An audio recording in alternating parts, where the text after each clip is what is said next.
Hello, party people. Sorry, I had to use the bathroom, so.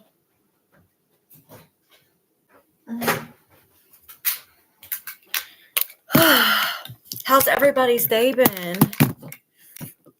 I need to set up my live stream for TikTok really quickly. I just got finished eating. I made BLTs. BLTs, it's like one of my favorite things to make, and it's super easy to make.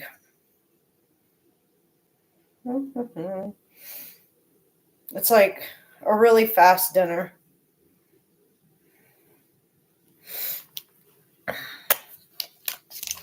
And then I took my dog for a walk.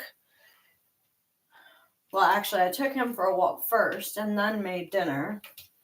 And then I've been watching this show on Netflix called Younger. It is so funny. It is so funny. If you haven't heard of the show, definitely check it out. It's called Younger on Netflix, and it's about this woman who is in her 40s, and she's recently divorced, and she hasn't worked because she's been a stay-at-home mom all her life, and she's trying to get back into the workforce, and nobody wants to hire her because, she's so old and hasn't had any work experience in 15 plus years. So her friend suggests to her to pretend that she's younger and tells her, you can pass for a younger person.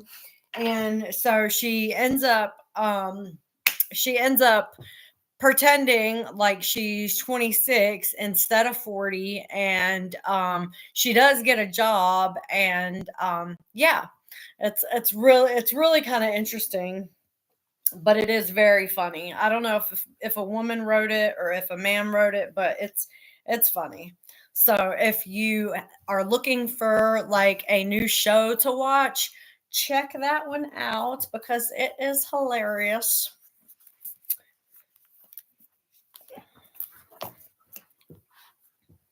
Alrighty. I hope everybody's had a good day. I'm going to start with chapter 7. And if you're unsure, sorry, I've got like food crumbs all over my face. If you're unsure what the topic is, you can definitely chime in and ask questions.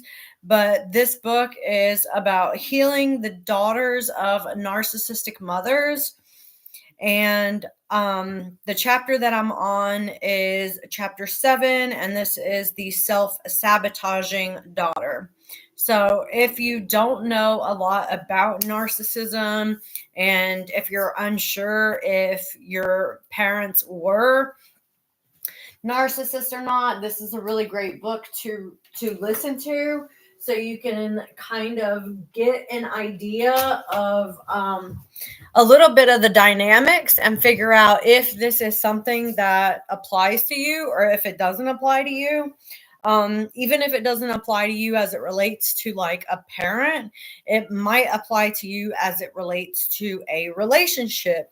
I think it's very informative in all different ways in order to help everyone figure out if they do have some sort of narcissist in their life that is causing them trauma and damage to their self-esteem. So chapter 7, what's the use? The self-sabotaging daughter. Chrissy too saw the advantages of the hard work escape route, but did not take it. There was a perverse, wicked, rebellious streak in Chrissy, which has led her to a kind of liberation. She was a shrewd little thing, and she had seen what was happening. What good did it do you to work so hard, to pass your exams, to go to university like a good girl. You ended up miserable, cooped up, trapped, just the same. Margaret Drabble, the peppered moth. Thank you, T Chillin. Thank you so much for the gift. Make sure you're double tapping that screen. Hey, Patience. I'm glad to see you. Uh-oh, my screen went black. Okay. All daughters of narcissistic mothers, to some extent, give up along the way. For each of us was but a child, not a seasoned warrior, when we had to begin to fight battle after battle for our own identity. Not one of us has been able to fulfill our mother's expectations. Those of us who did not become overachievers to prove our mothers wrong chose the polar opposite route and took our anger out on ourselves, unwittingly sabotaging our own efforts. Feeling angry at mother for creating a no-win situation in which she will never approve of us, in effect, we say to mother, "See, I'm proving that I can't be who you want me to be." Hey, Buffy, you made it on time. I just barely started. The self-saboteur is the high achiever's internal twin. Although they've taken different paths and created contrasting lifestyles, their internal landscapes and emotional issues are the same. Are you a self-saboteur? Some of the traits include: Number 1, giving up. Number 2, numbing the pain with various addictions. This can be sex addiction, drugs, corn, whatever, because you can pretty much get addicted to literally anything. Staying in a self-destructive lifestyle, or number 4, underachievement. Here are some stories of self-sabotaging daughters of narcissistic mothers. I think at one point in time in my life, I had all 4 of those. I had given up. I was numbing the pain with, some sort of addictive lifestyle. I was constantly in a self-destructive pattern, and I didn't really care of achieving much. Although I did have responsibilities, so it was kind of this internal fight to want to be stuck in this self-destructive lifestyle, but also having to be a parent at the same time. So it was really hard, because I was fighting trying to be responsible, not wanting to be responsible, because I wanted to sabotage. This is why I say that, and I don't tell this to very many people, but I don't think that it was wise for me to have children when I did, because I wasn't mentally ready for that. And no matter what, the effects of you not being mentally, emotionally, financially, and psychologically prepared to have children, it always affects the children. It always does. So I feel really guilty about bringing children into this world before I was emotionally, mentally, financially, psychologically ready to do so, because I know that my actions have affected them in some small way. So I have talked to them about that and let them know, that I am sorry, but I was trying to grow up while trying to raise them. So, a little bit about me. Taryn always plays it safe. Rarely can she point out an instance in her adult life where she took risks for what she wanted. I am an underachiever because of the never feel good enough message. The fear of failure keeps me from doing the absolute best. If I keep on the middle road, I don't have to deal with failure. I have big ideas and aspirations, but they are dreams rather than goals. I think, oh, that would be nice to do, but I don't do it. Maybe I wouldn't even be good at it. Sandra readily describes herself as an underachiever. I don't feel the need to be great at anything I do. I was never good enough anyway, so why bother trying? I bought a flower shop at age 50, but I never really worked hard at it to make it successful. I never strived to be competitive in work, just get the job done. Sally always had an excuse for missing every opportunity and says, I tend not to get involved and I shy away from things. I am very smart, but not confident. I could have done more, but I was afraid and I was not encouraged. The main message I got was just to get married. So that's what I did.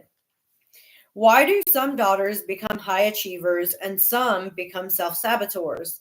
I have found that most times the high achievers had someone special in their life, a grandmother, aunt, father, or close relative who gave them positive messages to offset or confront the negative ones from their mothers. Many times, this special person was loving and empathetic and nurturing. The self saboteur often did not have someone like this to help her, or if she did not have him or her long enough to make a difference. So, why self sabotage? The self saboteur's patterns of emotional problems are usually, oh, thank you, Peggy Sue. Thank you so much for liking the live. Thank you for sharing the gift. Thank you so much. The self saboteur's patterns and emotional problems are usually a survival response to her unhealthy upbringing. Rarely does any of us make a conscious choice to be self destructive.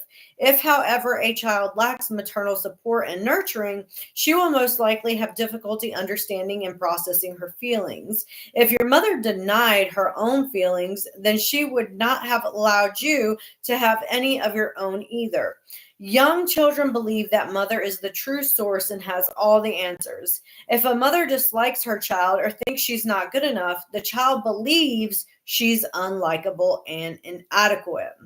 If someone does not challenge this distortion and show the child that she is worthy and precious, she will internalize these negative beliefs and eventually decide that she cannot be different. Let me numb my pain. Left with buried and unprocessed feelings, the daughter begins to find defense mechanisms to cope with her unhappiness, sadness, and emptiness. She may become severely depressed or develop eating disorders, addictions to drugs or alcohol to attempt to self-medicate the pain and the inadequacy that she feels, or other emotional disorders that disguise or divert attention from the origin of her misery. Oh, thank you, Peggy Sue. I'm really glad that you're here listening.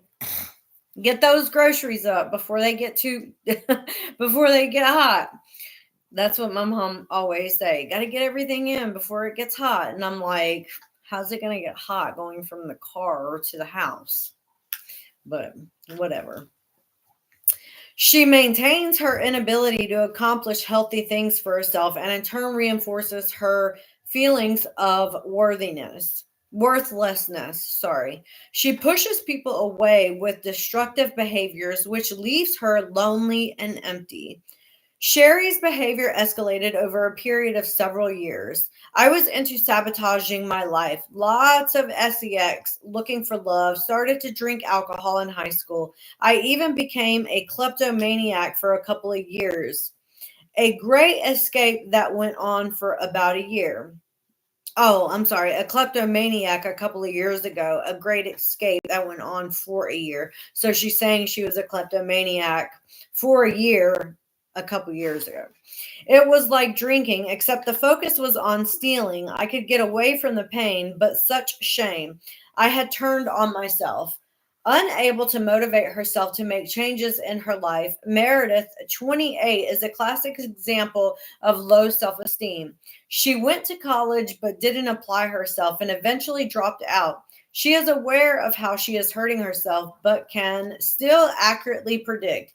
If I try to do something important, I tend to have severe panic attacks. Athena and her sisters all have eating disorders. My older sister is anorexic and I am bulimic. Another sister is both. We were all hospitalized for the eating disorders and had to have sessions with mother. She always blamed it on the media, but she constantly puts people down who don't look perfect. She says things like, how can that woman eat like that? She eats like a pig. And look at that woman's hair. At the beach, she would make comments on people's bodies and their cellulite. I am overweight and probably always will be. I have given up. Nellie, 35, tells me, since I was little, I always thought there was something wrong with me. I went through long periods of depression and was even hospitalized for it. Many times, just making it through the day was my goal. I often wanted to find the highest building and, take a flying leap. I eventually figured out that I couldn't get angry or have feelings, so I numbed everything, good and bad. When I realized that something was wrong with how I was raised, I began to make some big changes. Gail, having lived for years in a state of denial, just recently leveled with herself about what her life has become.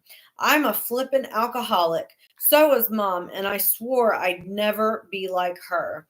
The worst part of this is how destructive it is to my life. I can have great things happen, and right before I reap the reward, I go get drunk and mess it all up. It's like I sabotage everything good and I get nowhere. Never able to measure up to what her mother wanted, Marianne got into drugs early in her teen years and at age 26 was still fighting the addiction. It has caused me a life of disaster, she reflects. I used to work for a doctor's office and got in trouble for taking prescription pain medicine out of their cabinets. I thought it was cool until I got caught and was actually charged with a crime. I go to Narcotics Anonymous now and have become sober, but it took me a long time to realize that I was sabotaging everything good in my life. It makes me so sad to think about all the years I wasted. Demarius is coming to terms with some painful truths. Feeling unlovable has some devastating effects. I am always feeling like I will be rejected or not accepted, so I find I cannot be assertive with anyone. I just learned in therapy that I am passive and don't stick up for myself. This passivity has cost me jobs, relationships, and even a baby that I gave up for adoption when I didn't want to. It all makes me cry. Candy has been working extremely hard in therapy to release herself from her mother's legacy. The irony of it all is that I don't feel like I can start living until my mother is deceased. I call it ironic because she brought me into this world. I feel like I am connected to a ball and chain. My struggle for freedom and happiness will only happen when she is gone. Why do I feel like my life will begin when her life ends? Kimber, come sit down. Good boy. Christy tells me I was diagnosed as being clinically depressed 2 years ago and was floored by that reality. I discovered that my family dynamics and my mother's behavior were the root causes. I can also see that my grandmother passed this down to my mother. I have two sisters, and they both had to deal with their issues with alcoholism and overeating. I am hoping we can all resolve our emptiness inside. I also need help in understanding who I really am and what I want out of life. I am 43 and I'm still trying to figure out what I want to be when I grow up. I am miserable in my current career. I can totally relate to her saying that she's 43 years old and still trying to figure out what she wants to be, because I have been in that same spot for like the last 2 years, not really knowing if having this grooming business is what I want and what I want to do. Because, like I said last night, I feel like there's more, like I should be doing more, and that my life purpose feels bigger than where I'm at right now. I feel like I'm supposed to be doing something else, bigger, helping more people, like on a bigger scale, not just grooming dogs. And so I've had this like, overwhelming feeling like, how do I move forward? How do I even get to where I think that I should be and what I should be doing if I don't know what the fuck that is? Like, I don't know what it is that I should be doing. I just feel like it's not what I'm doing right now. But because I've never had the ability to just kind of like sit back and relax and figure out different things that I like and different ways that I could make money, because I'm always having to worry about paying the bills. It just feels like I'm stuck because I have not had the ability to try to find different opportunities to make money doing different things that I like, because I haven't had the opportunity to figure out what I like, if that makes sense. Thank you, Peggy Sue. You're so sweet. I'm really proud of myself too. I've come a long way for sure. Misty frequently uses the word sabotage in describing her efforts. She feels that she invalidates virtually every good thing that comes her way. I know this is a result of something with my mom, she says. From an early age, I created a kind of fantasy world in my mind where I was loved and talented because my mother always admired gifted children. Even in my teens, I'd play music and close my eyes and could be anything, usually a great singer, dancer, or guitarist in my mind. At age 18, I had a few guitar lessons, but was certain I would never be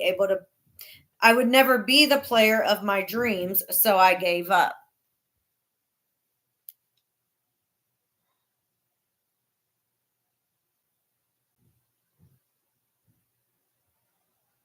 Oh, thank you, Peggy Sue. Thank you. I also enjoyed line dancing until I observed the UK champion. Then I thought, well, what's the point? I can never do anything for the pure fun of it. So end up flitting from one thing to another, getting nowhere. I flounder. Perhaps I am looking for a way to impress my mom before it's too late. I'm not sure what I'm looking for, or even if I know my true self. That's how I was feeling. Like, do I even know who I am? Like, who my true self is? Um, Oopsie. I'm sorry. Who did I send that to? I didn't mean to. Whoopsie. I'm so sorry. Hey girl. I didn't mean to send that. I didn't mean to send that, but you're good as long as you can mute the mic. Okay. Thank you. I'm so sorry. We'll go on a chat after I'm done. Did somebody else? I'm trying to figure out how to mute it. I think I can do it. Hold on, sweetie. Okay, I got you.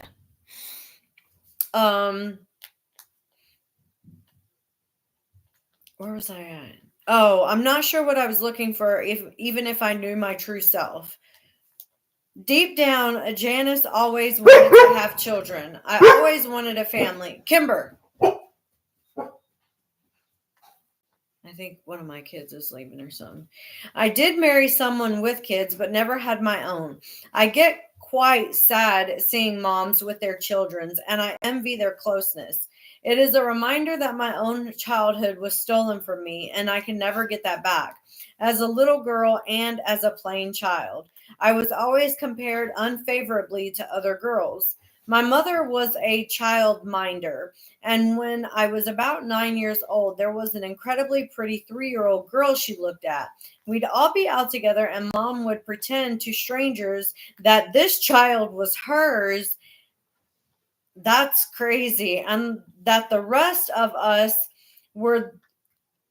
rest of us were those she minded. That's crazy. She always reminded me that I'd never amount to anything, being no oil painting. Her favorite phrase was, when you grow up, I hope you'll have a daughter just like you. Then you will know what it's like. having my own kids was just too scary. What if I turned out like that? I used to think the exact same thing. As an adult, you can loosen the grip of crippling self doubt and soften the fallout from your mother's lack of love. In fact, you owe it to yourself to address these issues. You did too.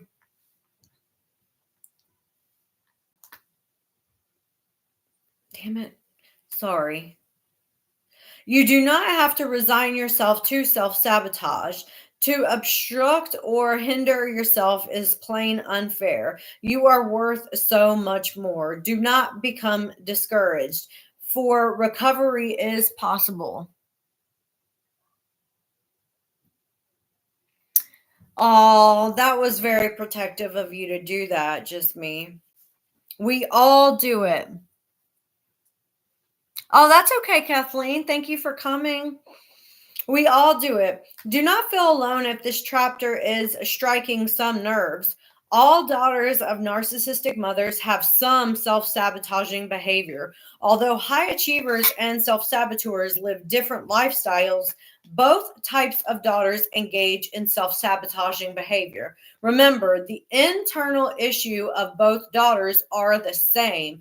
They just get played out differently in the external environment. One might be living at the country club and the other on welfare, but both have issues with depression, anxiety, weight, addictions, health, stress, and relationship problems. Both have internalized the message that they are valued for what they do rather than who they are, and have to resolve the negating internal voices. Searching for substitute caregivers. While it is common to find the high achievers living in nice homes and working in well paid careers or professions, it is just as common to find the self saboteurs living in the aunt's basement, in prison, on welfare, and collecting unemployment checks. When children are not allowed to be dependent on their mothers, they search for substitute caretakers as they get older. They attempt to get friends, relatives, lovers, partners, even society to take care of them so that they can finally feel cared for and secure. This is what I was talking about. That I have been like, I'm like so ready to just have somebody take care of me because I've been taking care of myself, my ex-husbands, my kids, my mom. I've been taking care of everybody for all my life. And it would just be so nice to have someone take care of me for once. Like, I'm 43 years old. It would be nice to not have to stress about money or paying the bills or taking care of my own car or any of those things. And I'm hoping one day that I actually get that. But for now, life is what it is. But it makes sense now because I have always wanted to be taken care of. So it does, this makes sense to me. You can see that this is another method of seeking external validation, just as high achievers seek validation through their accomplishments. Yeah, Danny, and I know that. I know that the only person I can count on is myself. I know. It would just be so nice to be able to rely on somebody else for once. Just for once, even if it was just like a month. Just do everything for me. Just do everything for me for a month. Just let me relax for a month. And I bet life would be like so nice.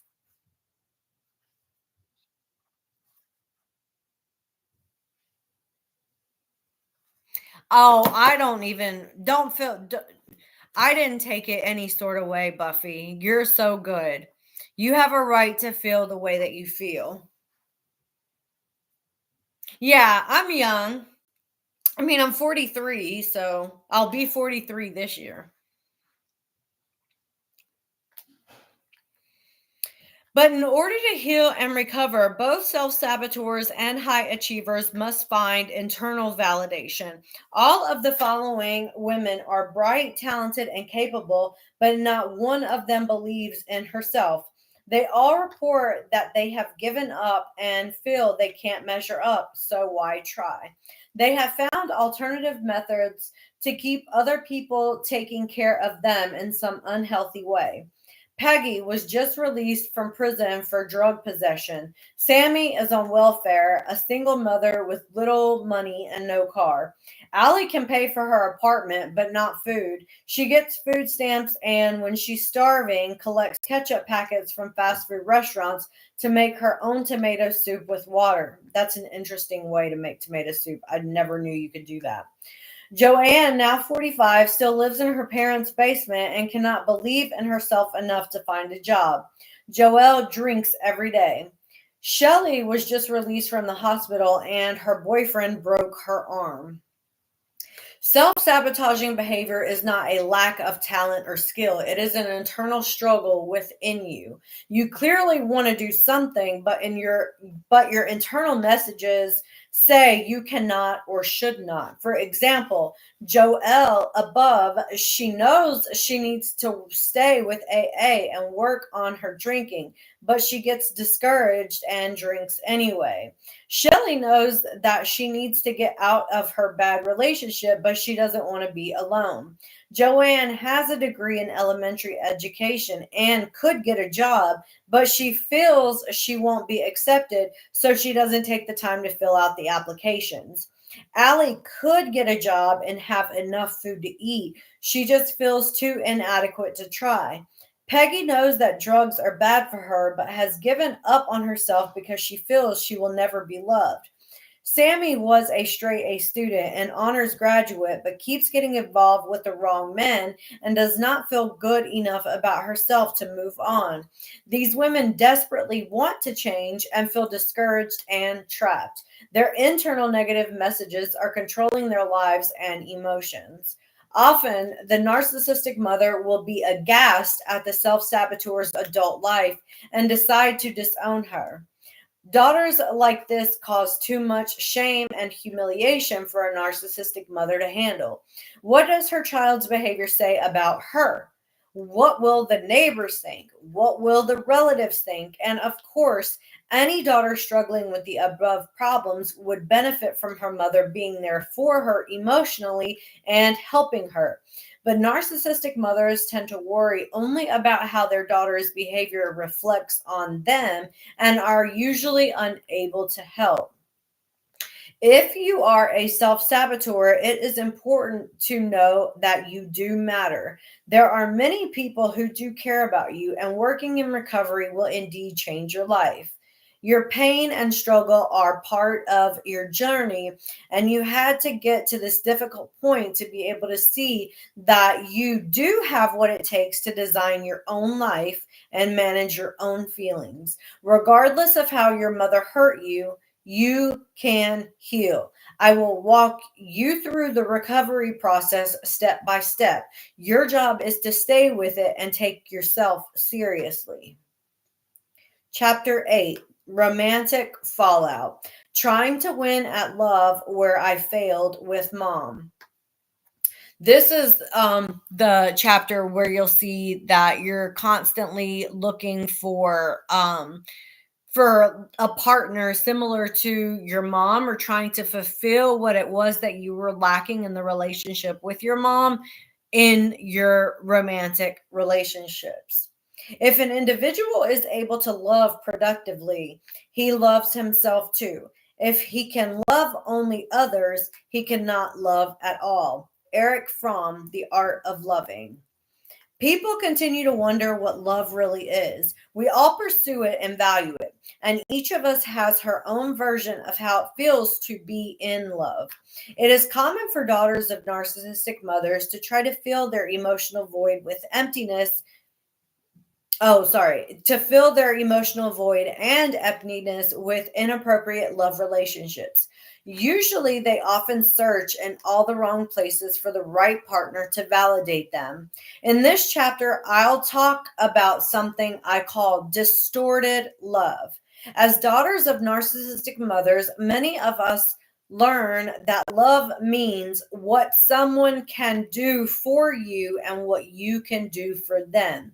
Many women unconsciously choose their romantic partners based on this distorted meaning, which sets them up for dependent or codependent relationships or no relationship at all.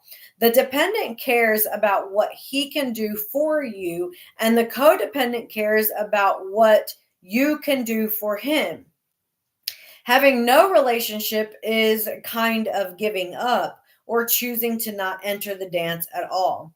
Alexis, 25, is not sure she knows what to look for as she faces the challenge of searching for a romantic partner. She tells me, Mom doesn't even use the word love unless she is referring to a pair of shoes. Oh, I guess she does say she loves her cat. So, how am I supposed to know what love means? Dependent and codependent relationships are not healthy or satisfying connections, and many times end up as failed or miserable entanglements. If the relationship ends, the daughter is at risk for repeating the pattern unless she enters recovery and learns to understand that her relationship picker has been damaged. The daughter often reenacts her relationship with her mother over and over in what is referred to in psychotherapy circles as repetition compulsion, a cycle of relationships that result in disappointments again and again. After their expectations and hopes have been dashed, many women choose isolation or no relationship at all. Okay, I just wanted to make sure that you guys were talking amongst yourself and not to me. When the relationship ends, whether the daughter of a narcissistic mother is abandoned by her partner or leaves him herself, she feels great shame for the failed relationship. No matter if this is the first one or a series of failures, her sense of not being good enough deepens. Her self esteem is greatly affected by relationship failures. In our society, a woman can fail at business or finance, but failures in relationships are less acceptable. Having more than one divorce or failed love relationship feels like a curse or gross affliction. A woman will feel guilty and shame, but shame will be the emotion she finds most difficult. Guilt is usually associated with a deed that can be forgiven, but shame encompasses her being taken on an all or nothing quality, which has devastating consequences for mental health. Adult daughters of narcissistic mothers often refer to themselves as damaged or damaged goods, particularly after a series of failed love relationships. Underneath the shame is the feeling that they are unlovable.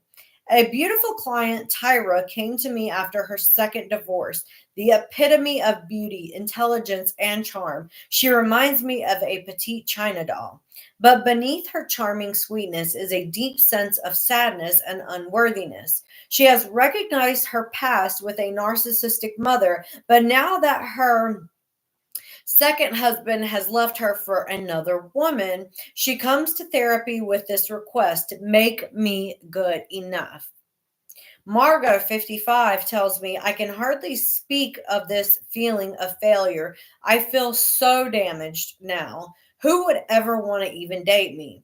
How do you tell someone that you've had more than two marriages? Do they not automatically think you are unhealthy or weird in some way? This is messed up. It feels like it will never get better.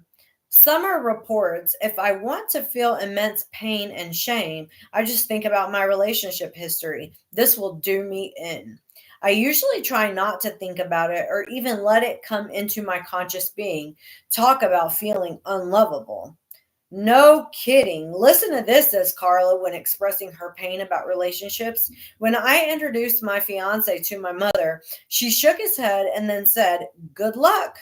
Hope you do better than the last one did. How does one get over this shame of past failures in relationships? Why we pick who we pick. I think this is going to be interesting and informative. Typically, the daughter of a narcissistic mother will choose a spouse who cannot meet her emotional needs. Even though our intuition will tell us in some way when something is not right for us, we tend to block it out as if it isn't saying what we want to hear. When the hope for love blossoms, we override the intuitive voice or our gut feeling. Years of treating and interviewing daughters with maternal deprivation have shown me that we have a sense of intelligent intuition, but it seems to be accompanied by a special brand of deafness. Hey, B-Net.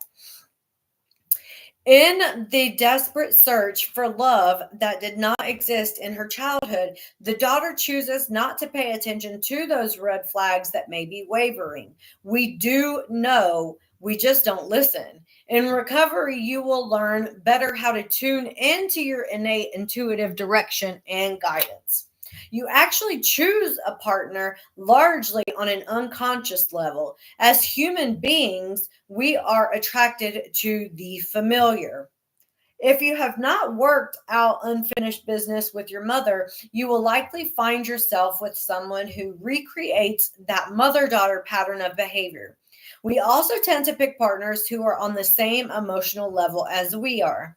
If you are dependent, you feel this way with your partner. I am going to lean on and be dependent on you.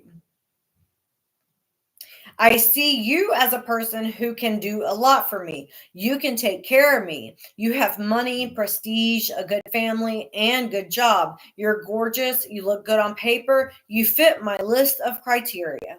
If you are codependent, you will feel this way with your partner. I am going to take care of you to the exclusion of taking care of myself. I see you as someone I can feel needed by.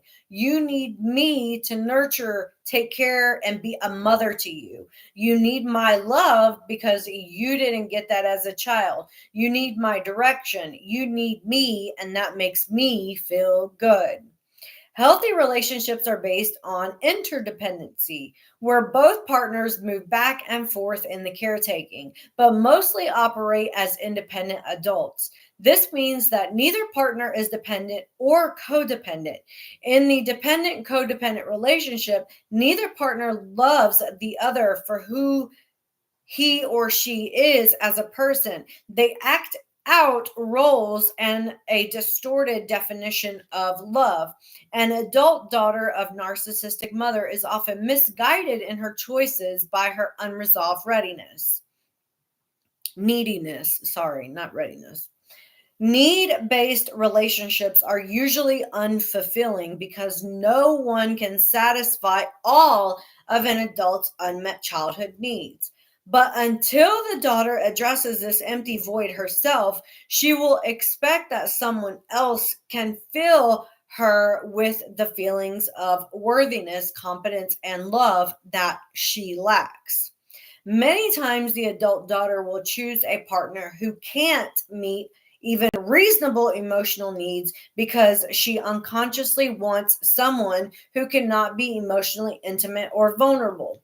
This is what is familiar to her and what she feels is safe and predictable. Until she enters recovery, she is not especially in touch with her own feelings and therefore needs to partner with someone who is not into the feelings realm either. When a daughter's emotional and intimate needs are unmet, she can easily fall into the blame game rather than own up to having chosen the wrong person. If this sounds familiar, be careful here. You do not want to fall into the narcissistic trap of viewing your partner as either good or bad. If you turn your idealized partner into a villain, you may then feel compelled to abandon him before he abandons you. Abandonment is a great fear because you felt abandoned. Your parents may have been there physically, but you felt emotionally abandoned. If you are dependent, it will be more difficult for you to leave the relationship. You might stay in an abusive or otherwise unwholesome partnership, feeling that you deserve no better. If you are abandoned by your partner, you might have an unusually difficult time recovering from the loss and rejection because it will trigger your past experience with your mother. Does anybody have any questions about that? Oh, I'm so glad that you're here, Natalie. Thank you for coming and joining. The codependent relationship. Overachievers often unconsciously find men who need to be taken care of. They are attracted to the dynamic of what I can do for you. The daughter lets her well learned skills of taking care of mom and all her needs make her into a caretaker for life. When she partners with a man whom she can take care of in some way, she feels in a familiar, emotionally safe situation. A man who is dependent on her won't abandon her. In return for taking care of him, she hopes that he will in turn fill her void and emptiness. Of course, this never works. And what happens instead is the more demanding, dependent, or immature the man is, the more he reminds her of her mother, who was extremely needy and had entitlement demands. She eventually feels resentment and anger and becomes overwhelmed. She runs around trying mightily to meet his needs in hopes of a return pass of the ball, but it never quite happens that way. She gets tired. The adult daughter does not really trust the dependent partner or his capacity for intimacy because she knows at some level that she chose him because he is not capable of vulnerability or emotional intimacy. She has thwarted her need for validation and her hope for authentic love connection. He cannot love her for who she is, and thus she is constantly frustrated and sad. She seeks love but cannot find it until she completes her recovery. I use a basketball analogy in therapy to give a visual image of this couple. Imagine a basketball floor with a basket at each end and the bleachers on the side of the floor. The codependent, usually high achieving woman is running back and forth, making all the baskets on both sides, while the partner is sitting in the bleachers watching and hoping she will win the game for them both. Whew, isn't that something? Oh my gosh. I can attest that that right there was the relationship that I just got out of with my ex-husband. We've been separated for and we've been separated and divorced. We got divorced in December but separated for 2 years now. So, yeah, I can definitely attest that that was what was going on. The partner in the bleachers might be content that someone else is doing all the work for him, but his self esteem is getting no validation or elevation as he is not doing his part for himself or his partner. Betsy made the most of the 3 pointers in her marriage. I have a high tolerance for deviant behavior, codependency galore. I recognize it now. Looking back on my second husband, he was passive and nice, and I was willing to put up with anything because he was nice to me. I was more charismatic and more social, the breadwinner. He used me. That's me. That was me, the breadwinner. He used me. He was narcissistic and had a narcissistic injury too. Yep, this is exactly what my life was for the last 14 years.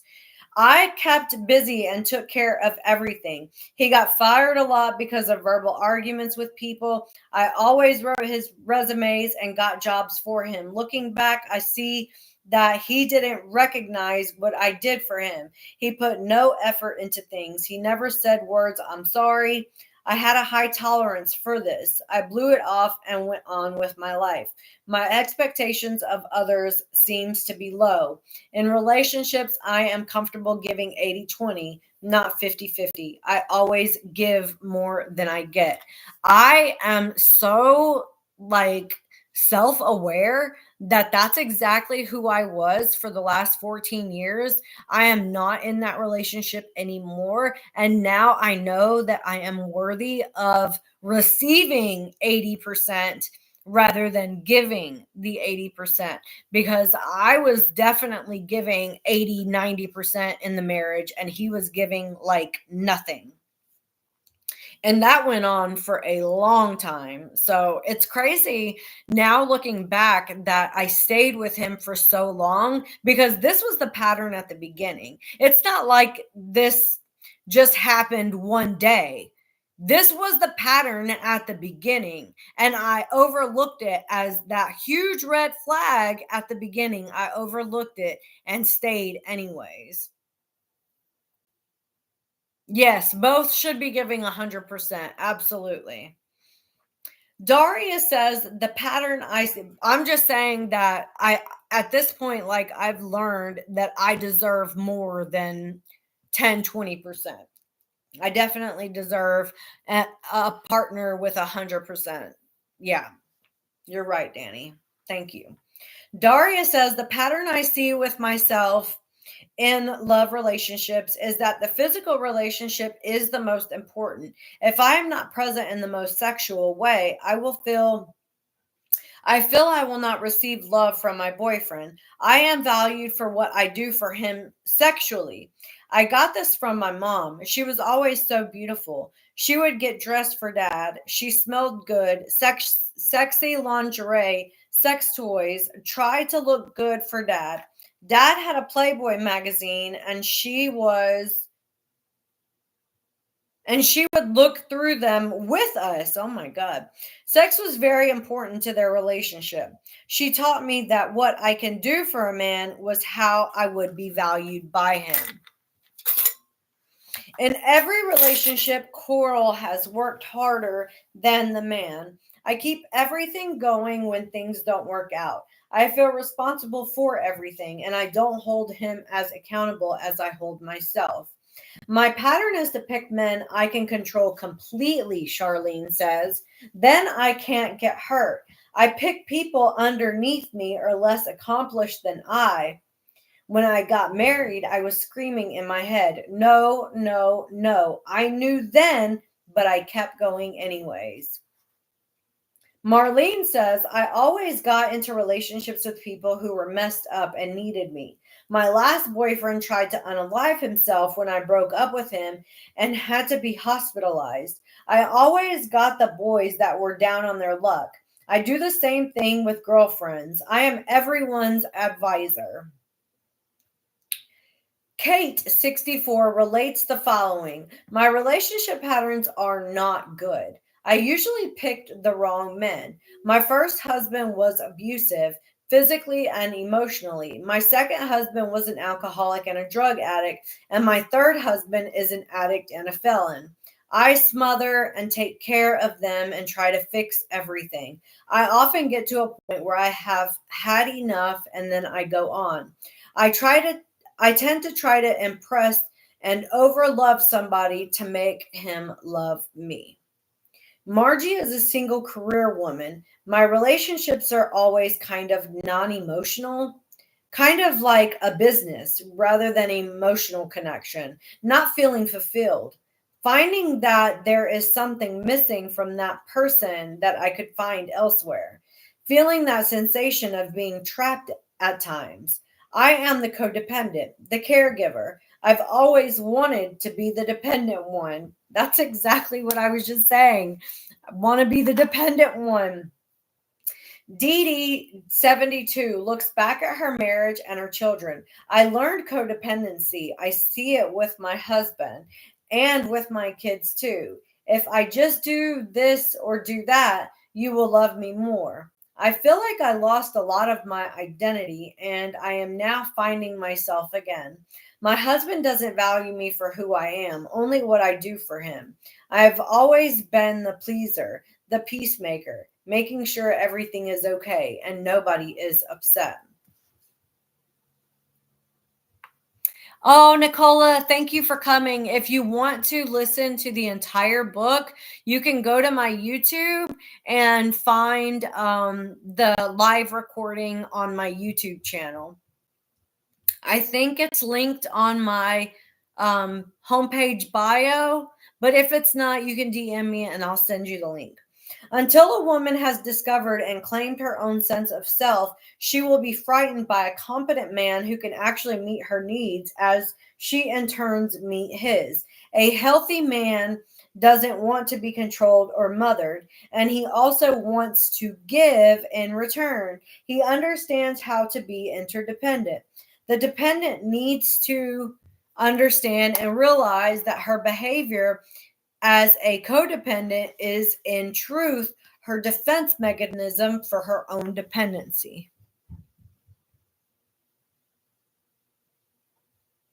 So I'm not the only one who overlooked those red flags.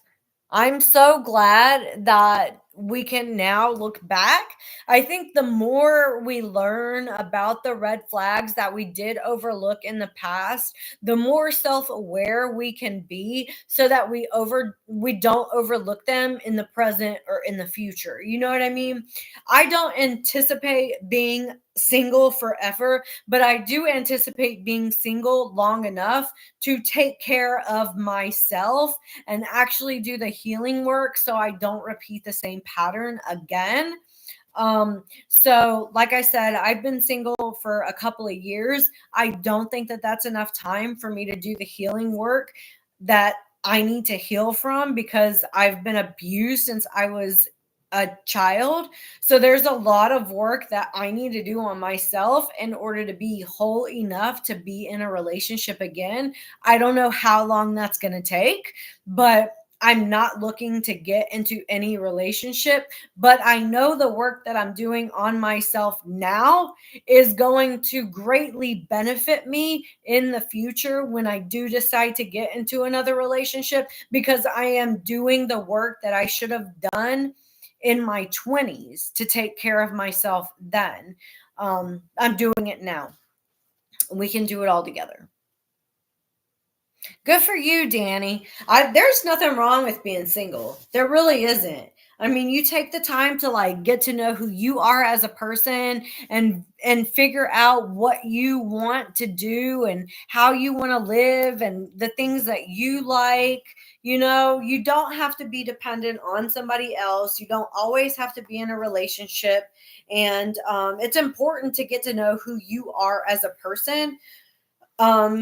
And the things that make you tick and that sort of thing. Because if you don't know who you are as a person, then how do you expect to find somebody that you want? It's just kind of like you're accepting whoever comes your way because you just want to be in a relationship. And I'm not going to do that again.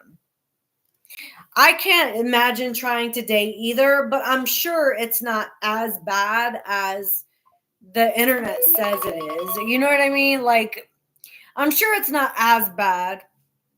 I don't know. I'm not interested, not yet. There's a lot of work mentally and emotionally that I need to do on myself first.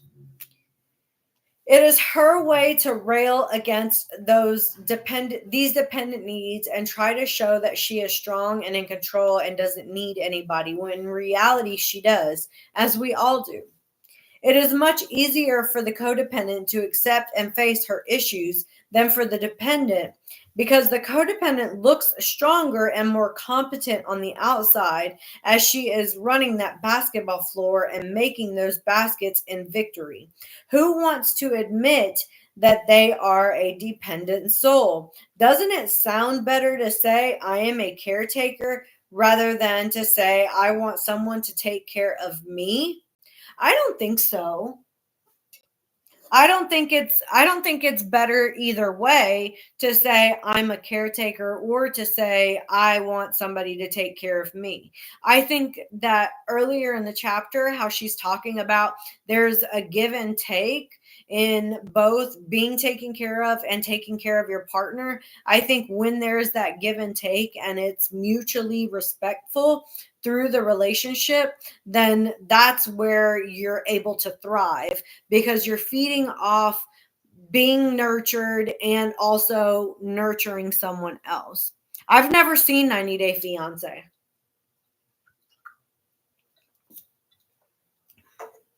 I've never watched it.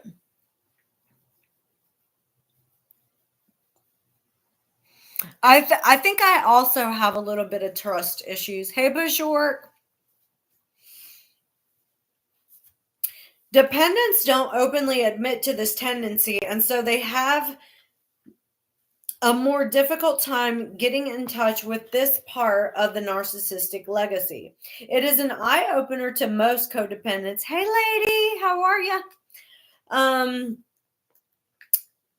It is an eye opener to most codependents. However, when they realize that their codependent behavior is a disguise for deeper unmet needs, they somehow have to see themselves as more powerful than they are to override the pain. In recovery, however, codependents do recognize their dependent issues.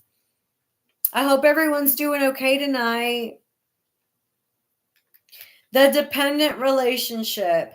The dependent daughter in a relationship is also looking for a partner to fill the emotional void and the emptiness left by a narcissistic mother.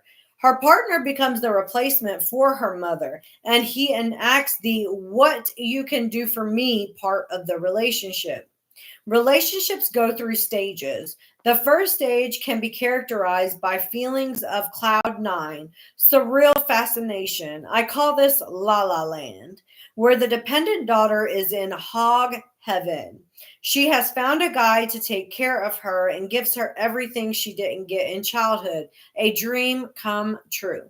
It looks perfect in the beginning because all conflict is put on the shelf and control given to her partner. What could be better? She didn't get the love she needed in childhood, and now Mr. Right is going to fulfill her every dream. In the end, however, Mr. Right becomes Mr. Mistake. The dependent daughter has unconsciously chosen a man to take care of her who will likely become codependent. She will end up stifling him with her overwhelming demands, jealousy, and insecurities. She will want him to be with her at all times and expect him to meet all her needs, particularly her emotional needs. And when he cannot do this, she will be angry like her mother had been, which will confuse and frustrate her partner. The daughter, too, will end up in a lot of pain as she reenacts her relationship with her narcissistic mother in a role reversal. She will feel the same disappointment. Hold on, it's asking me to verify because we've been on for an hour. Okay. She will feel the same disappointment and emptiness she felt as a child and blame her spouse for not being good enough for her. Her sense of entitlement will spring into action, resembling mom as she rails, "If you love me, you will do these things for me, and I deserve and expect this." Yes, Bajork. Exactly. I'm glad everyone is getting so much out of this book.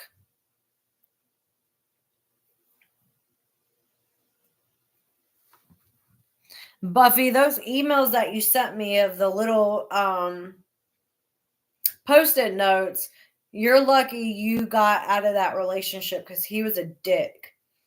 Lisa recalls that she stayed uninvolved in her early years and had lots of partners. Be so proud of yourself. Be so proud of yourself. You deserve to be happy and loved and cared for and treated well. Lisa recalls that she stayed uninvolved in her early years and had lots of partners. I never let anyone get too close. When I did get married at age 31, it was all about what he could do for me. When he couldn't do for me, I left. It had to be my way or the highway.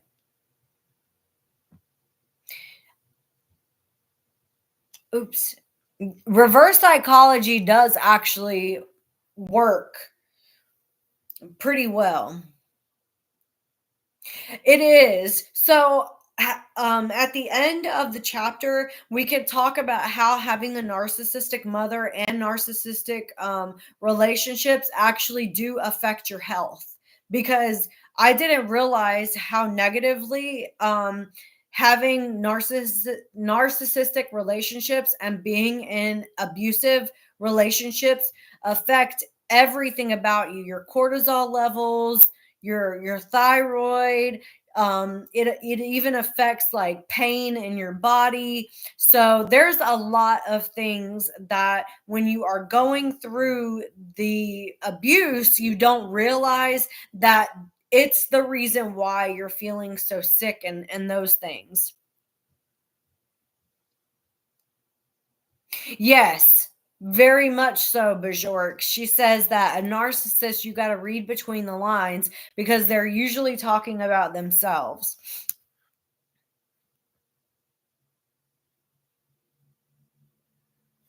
We'll talk about the health issues at the end of the chapter. Sarah Joe 44 relates, my emptiness shows up in my relationships. My empty feelings seem to go away when someone is enamored with me and I get a honeymoon feeling. Then, when it's not there, I feel empty. It takes on a somatic element. I physically feel heaviness in my chest, not cardiac. Have it have had it tested. It physically feels like a hole. Dawn 30 says, I choose men who can't love me, the emotionally unavailable types. My mother did this too. I do it on a grander scale, quantity wise, and my grandmother did the exact same thing. Then I have to work really hard at not being too needy as my dependency kicks in. Although we have seen the distinct patterns of the codependent and the dependent adult daughter, it is important to understand that you can switch back and forth between these two relationship dynamics depending on where you are emotionally at the time. You can do this within one relationship. You can also become one or the other with different men.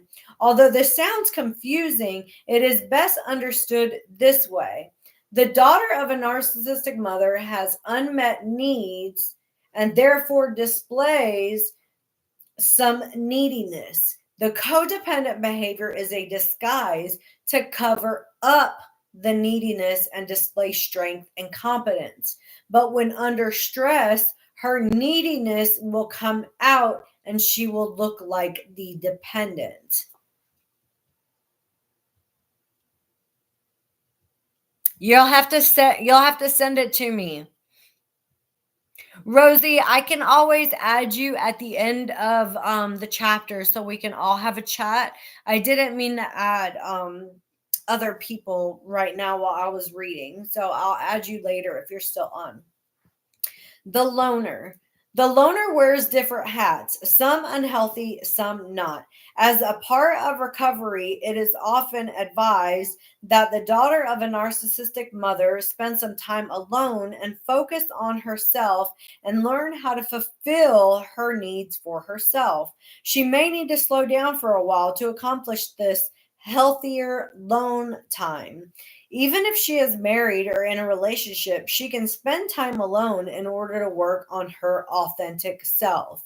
The unhealthy loner is the daughter who has decided she is so damaged or unlovable that she can never be in a relationship, usually because she has had a series of bad relationships and has given up on herself.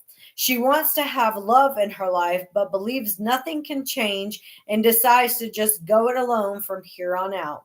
She has great fears of connecting again because she is aware that her relationship picker has been damaged by her narcissistic mother's messages, and this fear prevents her from finding what she wants in a love relationship.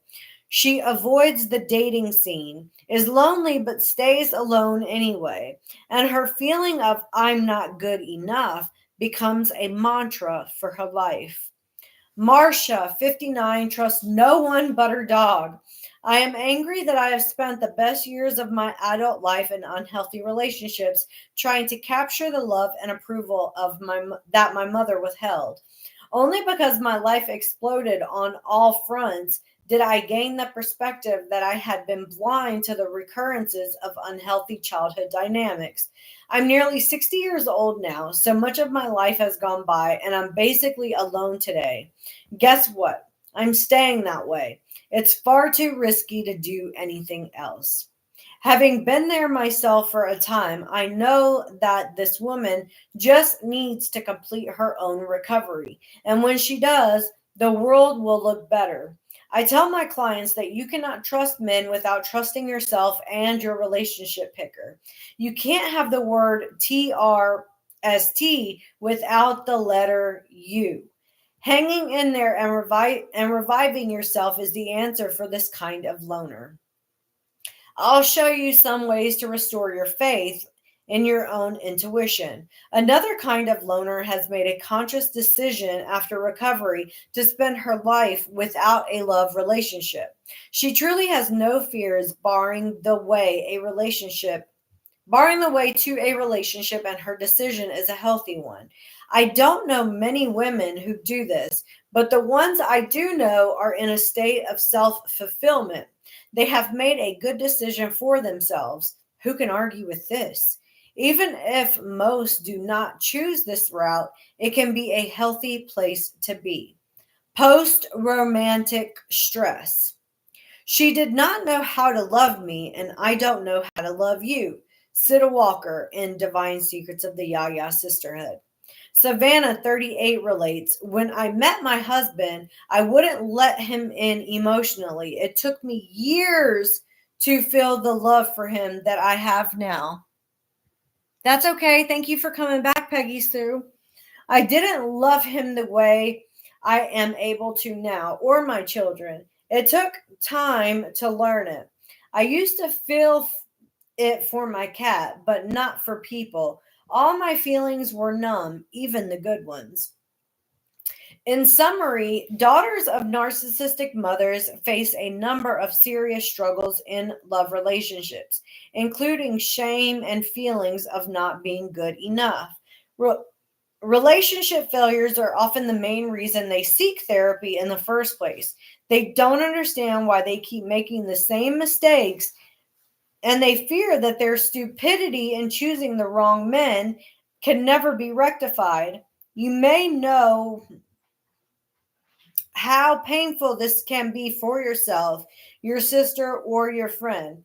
Many of my clients are in a state of hopelessness and depression when they begin therapy, but I am always happy to inform them that there is good news and hope.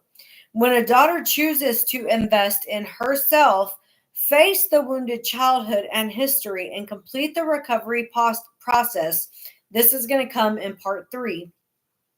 Things begin to change. Learning to stop the repetition, compulsion, to separate from your mother, build your own sense of self, and free yourself from the damaged, internalized messages, you set out on a whole new, healthy, optimistic journey.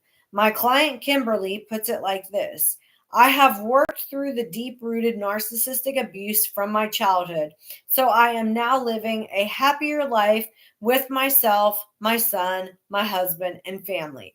I have given up the old hope of getting my mother's love. In turn, the love I have in my heart is overflowing and more powerful than I ever imagined possible. We are almost ready for the recovery section to see how Kimberly and others have accomplished the above. But before we do that, there's one more arena that we must take a look at. What happens when we become mothers ourselves? Let me see how long this chapter is to see if we have enough time to read it. Yes, Bajork. The narcissist does block their feelings and their pain, and they don't have remorse. I think that sometimes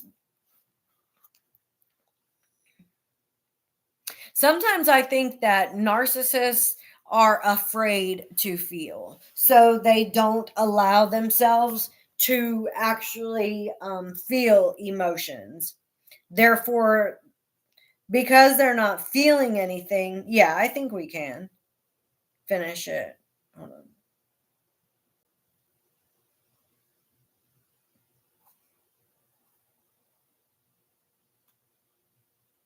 Let me double check. Yeah, we have enough time. Oh yeah, and they do. They take control in therapy because they want to be heard. They want the therapist to look at them like they are the saint in the relationship and the other person is the problem maker. Number chapter 9, help, I'm becoming my mother. Daughters as mothers.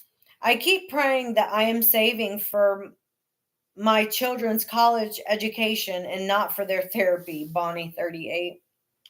Giving birth to a child is a life altering experience. When your first child enters the world, you enter the new state of permanent parenthood and remain there forever. For most women, the experience of bearing a child is blessed with intoxicating excitement and anticipatory visions for the future. For daughters of narcissistic mothers, however, it can also be blighted by unrelenting fear and anxiety. Oh yeah, they absolutely will learn how to manipulate and control the therapist. That's why it's really good to have more than one person in therapy when you're dealing with a narcissist, like someone who can oversee the therapy session so that they know that they're not going to be able to manipulate the therapist. The fear is of being like mother, of emotionally orphaning your children or harming them in some other way. You worry about not feeling good enough to do the job, whether because you carry that nagging belief around with you everywhere or because you know you lack certain skills you will need as a parent. Perhaps you haven't yet fully come into your own identity. Whatever its origins, your fear is very real. Maddie's apprehensions about becoming a mother brought her into therapy. Getting pregnant was the scariest thing for me. I didn't have a need to be pregnant and have kids. I wasn't even sure I wanted kids. I worried that I would be a horrible mother, like mine was, emotionally and physically abusive. Would I be? What if I turned out to be just as crazy as she? For Kylie, having a child brought back many memories of her childhood. My mother did not connect with me. I feel like she never saw me. Kylie felt that she had to give her daughter what she had never received. Whenever my daughter would make a sound, she told me I would say, I see you, Lacey. I see you. Lavonda reports, I was so excited when I first got pregnant, but very worried too that I was going to mess up my kids. I did a lot of therapy while I was pregnant and wanted to have a big talk with my mom then, but my therapist advised me not to. I so wanted my mother to hear me, but my therapist made me realize it was unlikely this would happen. I mostly worried that I would be narcissistic too. I don't want to smother my baby like my mother did me. As a young adult, Mia felt very much alone. I was alone, sad, empty, and involved with drugs and alcohol. I would picture having a family and cry about it. Since I've had my own family, I don't feel quite so empty, but I know I filled the emptiness by being the mother that I wanted rather than the mother that I had. Sydney relates to this story. I still have fears that I will be like her. My ex husband says that I have traits of my mother. One time he said I looked like her because I was smoking a little cigarello. And he said, you are just as pretentious as your mother. I never touched those things again. I turned pale and put it out. I just hope I am not like my mother in my parenting styles. To have worries and fears about your parenting is normal. But when but the women above have concerns that are a few steps beyond those of most mothers to be. Of course, we strive to do the right things for our children, and none of us want to pass along our own undesirable legacy. Breaking the cycle is a challenge when you have no positive role model as a mother. Daughters of narcissistic mothers often feel as if we are blazing our own trail of love in raising our babies. If you see yourself making mistakes in parenting, don't panic. You don't have to be afraid, even if you have learned or inherited some narcissistic parenting traits. This does not mean that you are narcissistic. You can change. The best thing you can do for yourself and for your family is to allow yourself the awareness of possible mistakes you could make or have made and work to correct them. This chapter is designed specifically to look at those pitfalls many of us face. Warning: the risk of doing the opposite. If a daughter swings to the other end of the continuum and acts the opposite of her mother, she stands a good chance of creating the same dynamics that she's trying so hard to avoid. The key lies in finding a middle ground on which you can stand as a loving parent with your own values. Typically, when we want to change something, we think in black and white terms. Let's say you want to work on explosive anger and aggressive behavior. You can switch to the opposite end of the emotional spectrum and start behaving in a passive, meek, quiet, non assertive way. Being explosively angry means you are stuffing feelings until they explode. And being passive and non assertive probably means that you're not expressing your emotions either. Your goal is to go to the middle and become assertive, but it takes a while to get there. Okay, if you want to parent in different ways from your mother, remember that the middle ground you find ultimately needs to be based on your value system and your beliefs, but it can indeed include some of your mother's beliefs. For instance, maybe you like a clean house, as did your mother, or you plan to stay with the same religious denominations, or have strong beliefs about the importance of education, but you want to parent with a special ear for your child's emotional needs, which is likely very different from your mother. You don't completely throw the baby out with the bathwater or just go to the total opposite direction with everything. We begin to see mistakes when we do this.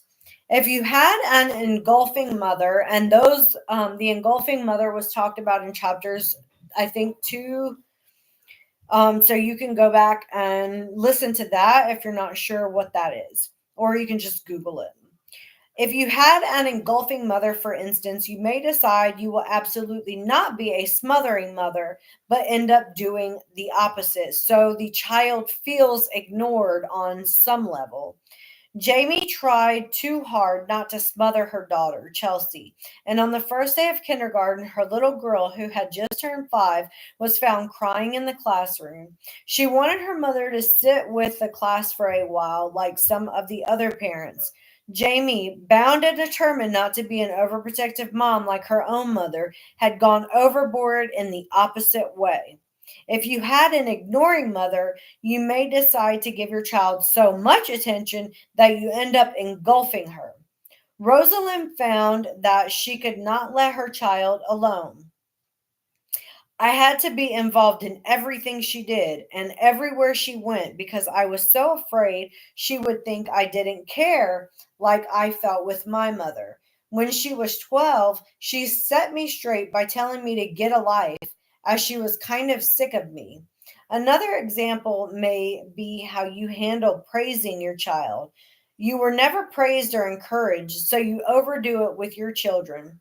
Tara created a situation where her daughter not only felt entitled, but also believed she could never measure up.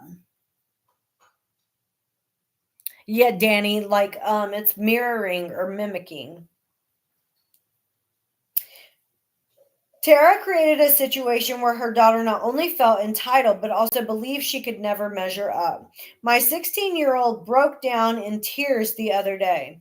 I sat with her immediately and began to tell her all the wonderful things I could think of and how awesome she was.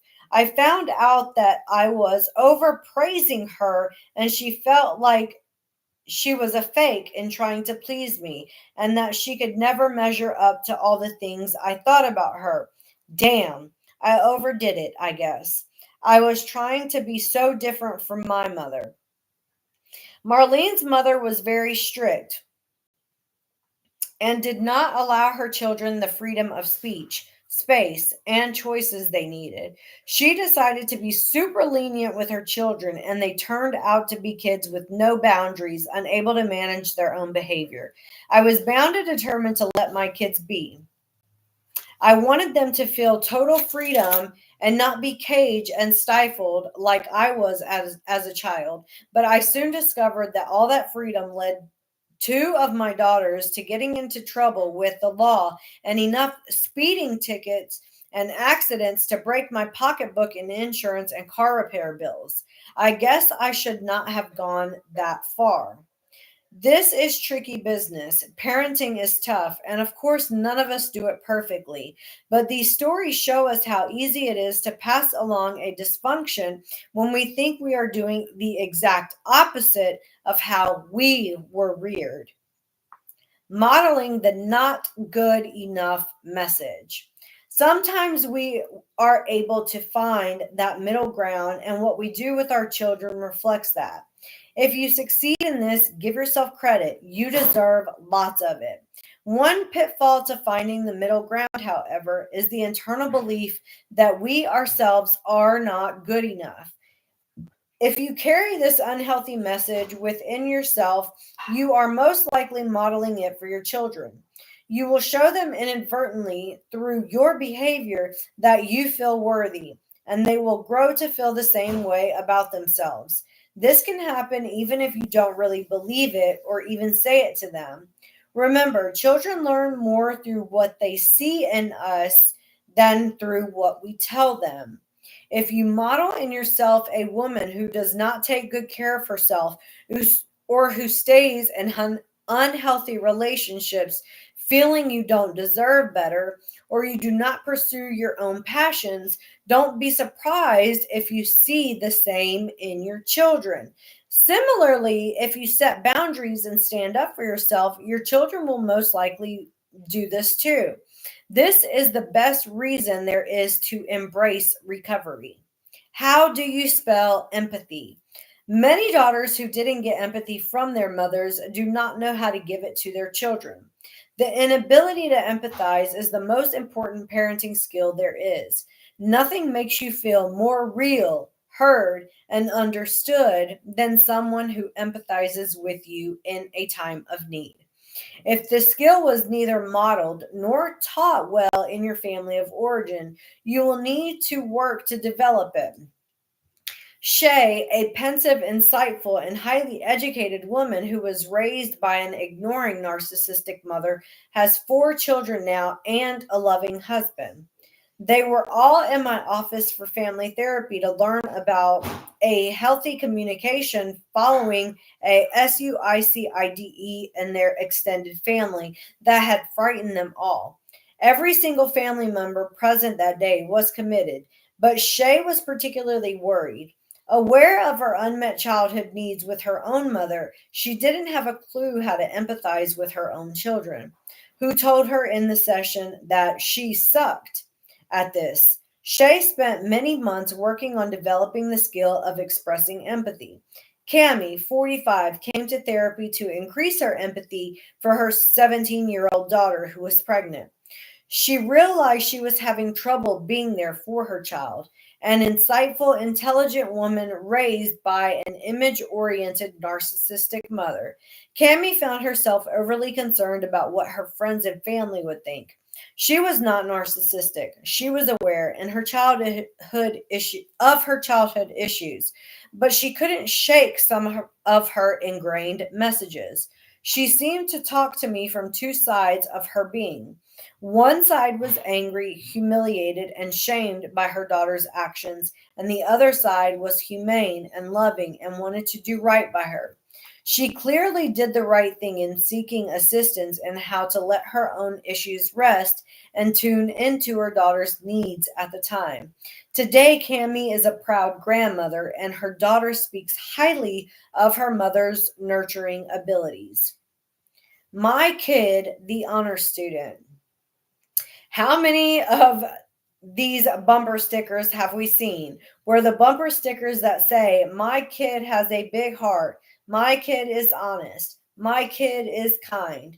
A significant problem I see in my practice today is too many parents unable or unwilling to tune into who their child is as a person.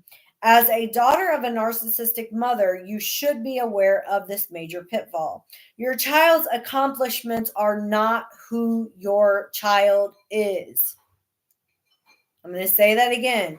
Your child's accomplishments are not who your child is. Abby, 47, came to a therapy session worried about her son who was the quarterback on the high school football team, and a great looking kid to boot. Eventually, she reported that this great kid had just been arrested and was in juvenile detention for pointing a gun at another student at a lakeside party over the weekend. When she went to visit him in jail, he was crying and told her that he felt too much pressure to succeed in everything and always felt he had to do the best. He wanted to prove that he was just a normal guy who got in trouble sometimes.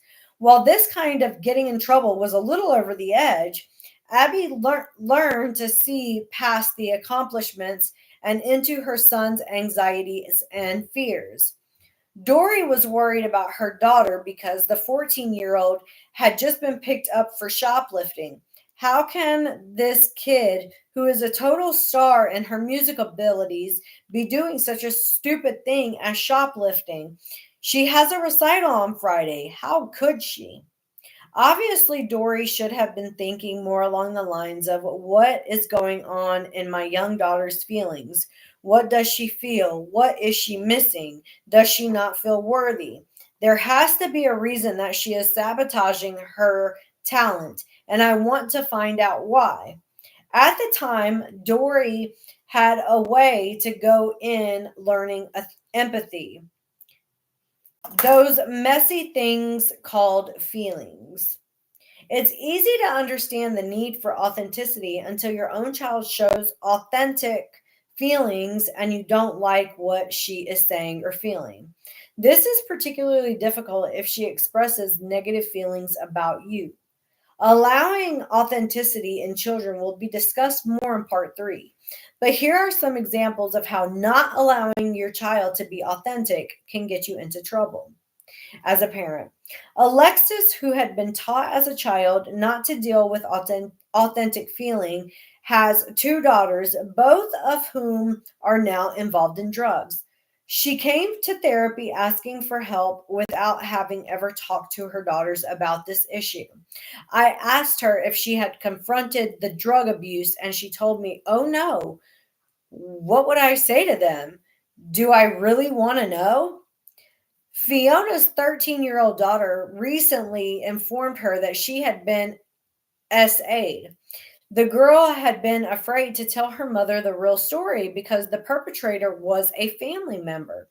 Fiona came to therapy not wanting not to believe her daughter and to shove the whole issue under the rug. I worked with Fiona so that she could listen to her little girl and get to the bottom of what really happened to her. Lack of authenticity can truly be dangerous. My daughter, my friend. You may be thinking, I want to have my daughter as a friend. I crave this closeness. I didn't have this with my mother. Please don't tell me this is wrong. What is the right way? Even when your daughter becomes an adult, you must still be the mother. You will continue to have parenting duties and need to provide guidance, empathy, and understanding. It is not your daughter's job to give that to you. Jan, a mother of three girls, brought her oldest two to therapy because they were displaying signs of anger that she didn't understand. I asked Jan to leave the room so I could sit with the girls and chat. As soon as Jan left my office, the girls both made a disgusting gesture towards her. I knew then we were in for some kind of mother daughter train wreck. I had expected that the girls were probably not getting the cell phones, cars, clothes, or freedom they wanted, but the issue was very different. They both told me that Jan expected them to help her get over her depression, and they were totally exacerbated and feeling helpless. They reported that each day when they came home from school, they sat with their mother and listened to her sadness, crying, and desperation, and they were sick of it. That is so sad to put that all on a child. Jen knew had grown up with a psychosomatic narcissistic mother, so she knew better, but she was falling into a similar pattern with her children in expecting them to take care of her emotionally. Luckily, the situation was easily turned around and Jan went back into psychotherapy. However, one can see that even with education and awareness, adult daughters of narcissistic mothers can unwittingly fall into the legacy of narcissistic behaviors. Take care of yourself, but stay connected to others. Although healthy self care is central to the recovery of daughters of narcissistic mothers, self care does not mean becoming self absorbed. Taking care of yourself does not mean tuning out others' feelings. I have seen daughters make the mistake of misinterpreting self-care to mean they should focus on themselves in unhealthy ways, even after they saw how harmful their mother's belief was that everything was all about mom. Marnie had three children at home, but decided that instead of giving those children the time and attention they needed, her recovery mission was to take care of herself with luxurious clothing, fancy trips, and expensive jewelry. When her kids were brought to therapy for acting out and getting into trouble with the law, she was on the beach somewhere getting a nice suntan. The kids were angry and also surprised because this was not typical behavior.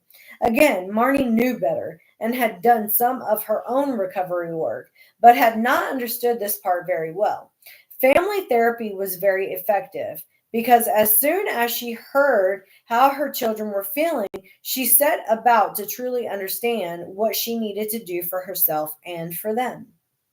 Healthy self care means finding fulfillment so that you have energy, love, and empathy for others. Finding the middle ground means realizing that it is not an either or situation.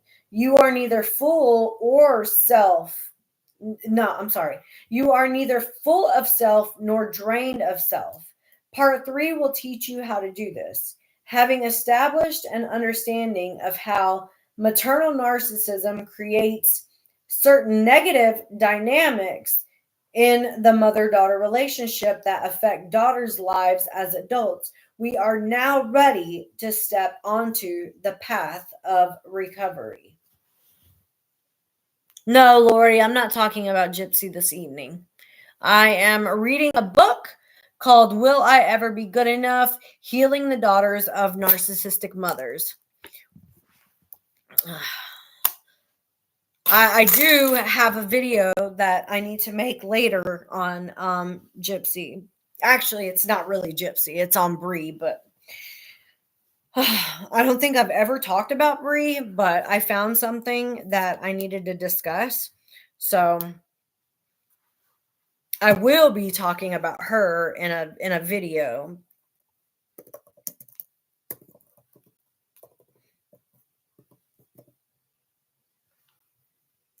Sorry.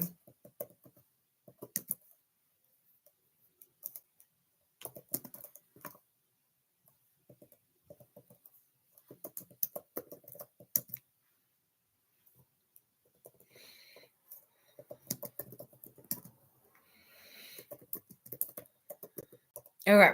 Now we're going to talk about how It's okay, Danny. If you missed anything, you can go to my YouTube to pick up where you left off.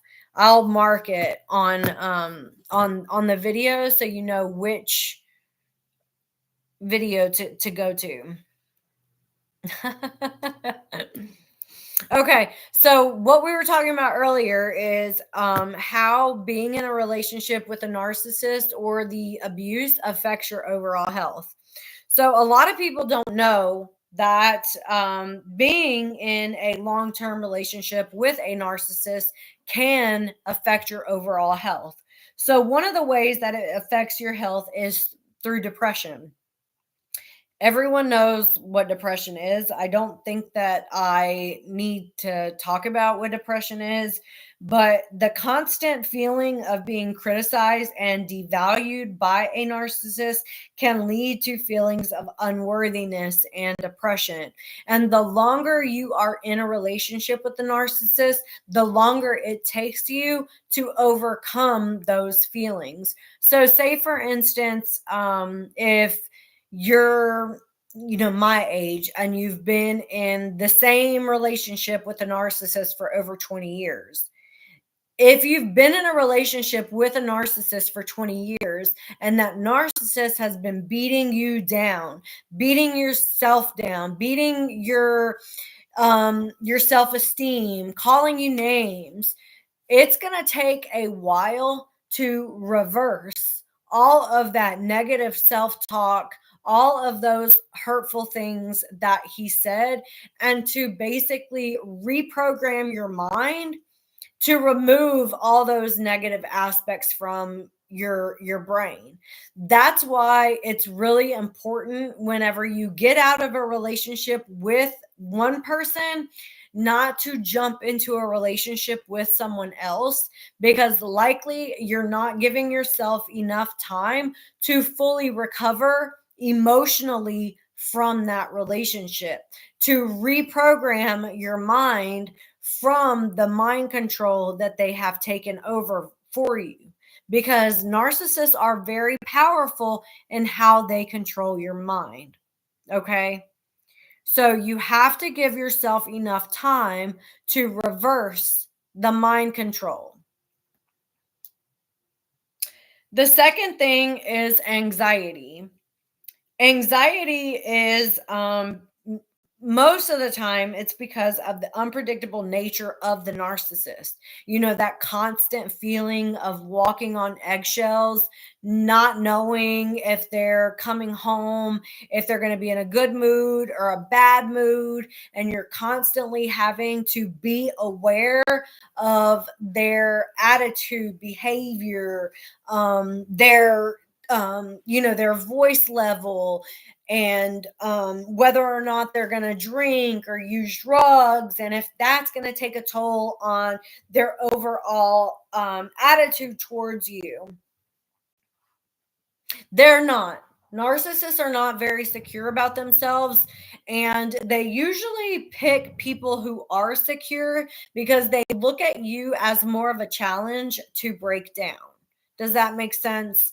They usually pick somebody who is very self-assured, very self-aware, very motivated, everything that the narcissist is not, because then it is a challenge to break you down, break your soul down, break everything about you down. That's what they get off on. They get off on making people feel powerless to them. Low, yes, it's an adrenaline rush for them. Low self-esteem is another way that your health could be affected. Yep, they need the strength from the secure one. So they're basically siphoning all your energy, all your goodness, all your strength, all everything that is good inside of you. They're trying to steal it away from you so that they can become like you. Yeah. And you can be in relationships with narcissists that are not like romantically involved. You can be in a relationship with a narcissist at the workplace or in a friendship, or even in a different type of family dynamic relationship, whether it be a cousin, a brother, an uncle, whatever.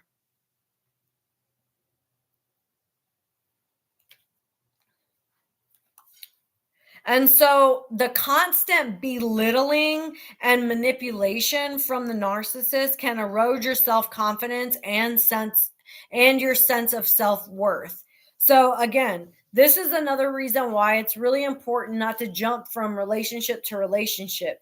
Take the time to understand what it was that was happening in your relationship so that you can fully recover, because no matter what the narcissist says about you, no matter how they put you down, these are not really true feelings on how they feel about you.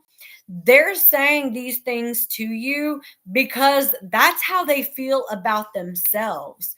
They're projecting all those negative feelings and emotions onto you because that's what they feel inside of them. They feel like they're not good enough. They feel unworthy. They feel, fat, stupid, dumb, whatever. Anything that they call you is typically what they feel about themselves. And when you are in a relationship with a narcissist for an extended period of time, you can experience chronic post traumatic stress.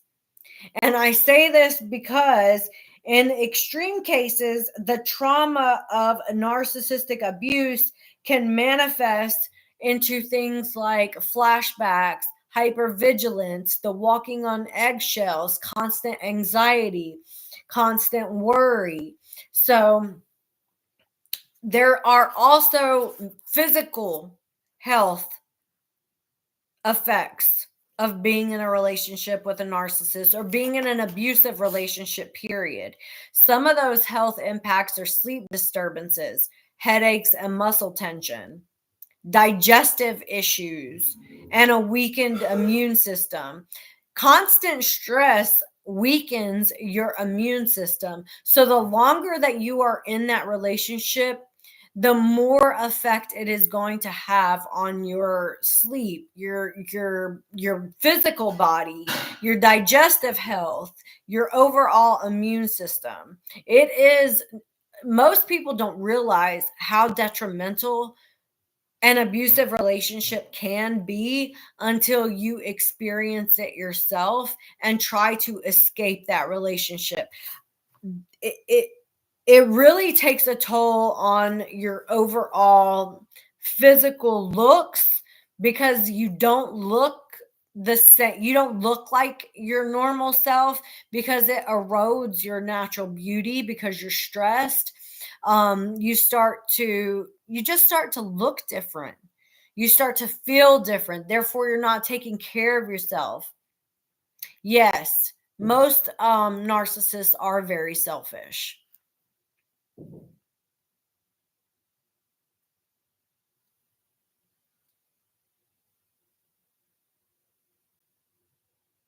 Oh my gosh, is that the what the book is called? It's All About Me. Let me look it up. Buffy says she just found a book called It's All About Me, and it's a book about narcissism.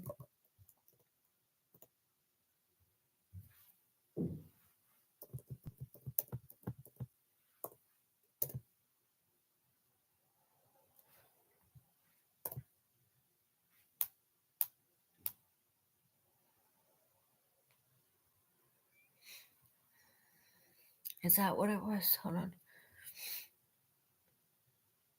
Okay. I'm trying to find it.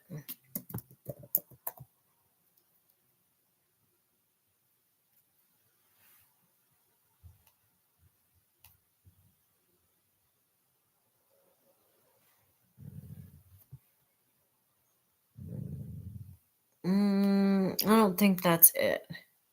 I might have to look it up another way.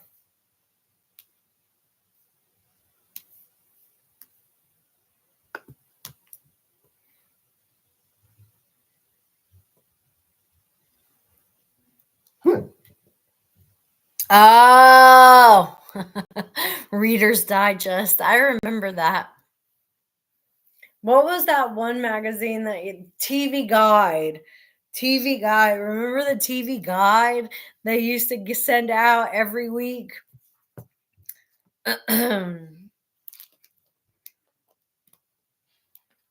Yeah, she definitely was. I didn't catch on. I was a little late to the joke. I was a little late to the joke.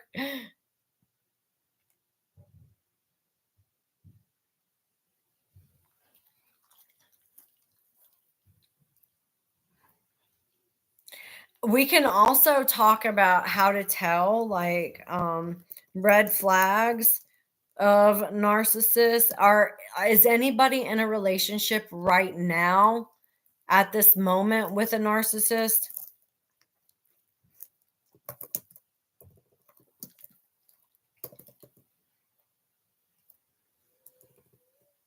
Not necessarily with a narcissist, but just in a relationship at all. Hey, I hope you're doing well.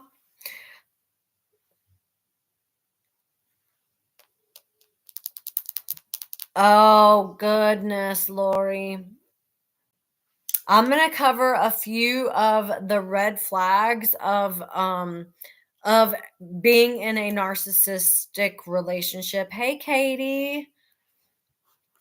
So, some of the red flags that you want to look for with narcissistic personality disorder is they lie to make themselves look better. And this won't always be obvious, right? So you're going to have to really ask a lot of questions.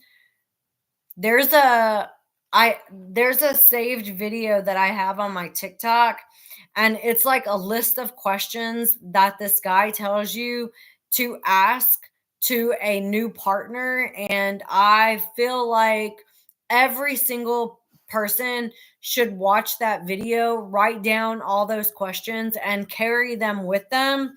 So when you get into a relationship with somebody, or before you get into a relationship with somebody, you can ask them all those questions, because that's going to eliminate a lot of issues for yourself.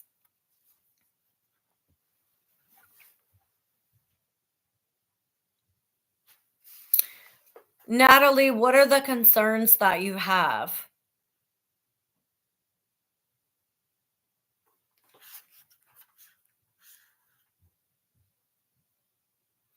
They do stick out like a sore thumb, Katie, when you know what to expect.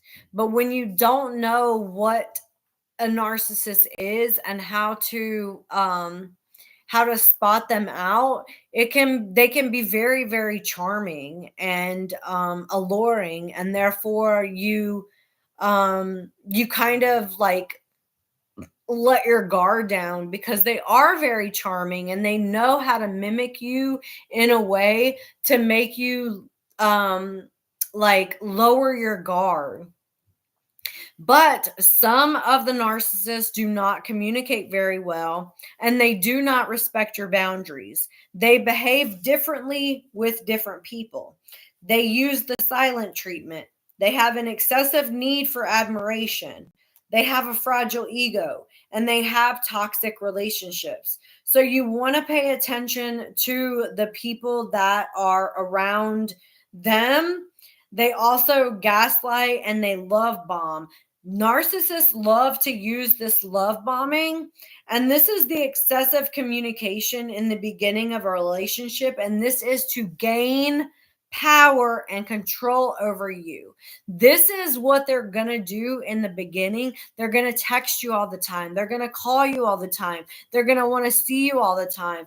They're going to be trying to send you flowers, send you gifts, and really throw out all the good things, all the nice things. So it lowers your guard, and then you're not you've kind of reduced your walls a little bit, and you're like, oh my god, this person is so great, they're doing this, they're being everything that you want them to be in the beginning.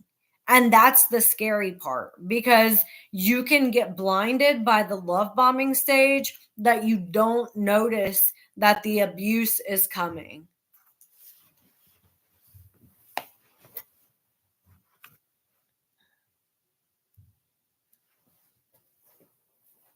You should okay, so if he's been diagnosed with BPD, I would definitely let it fizzle out. If he's diagnosed with BPD and there are some signs of some narcissistic behavior tendencies. The weird thing with borderline in men is that, well, it's kind of the same thing with borderline in women,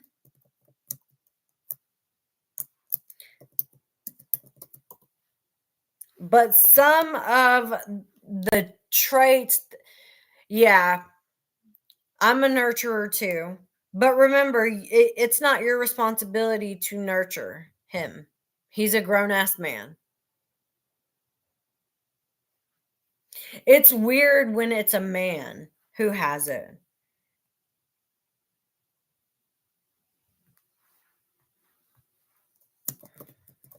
because most of the time you are borderline personality is in women.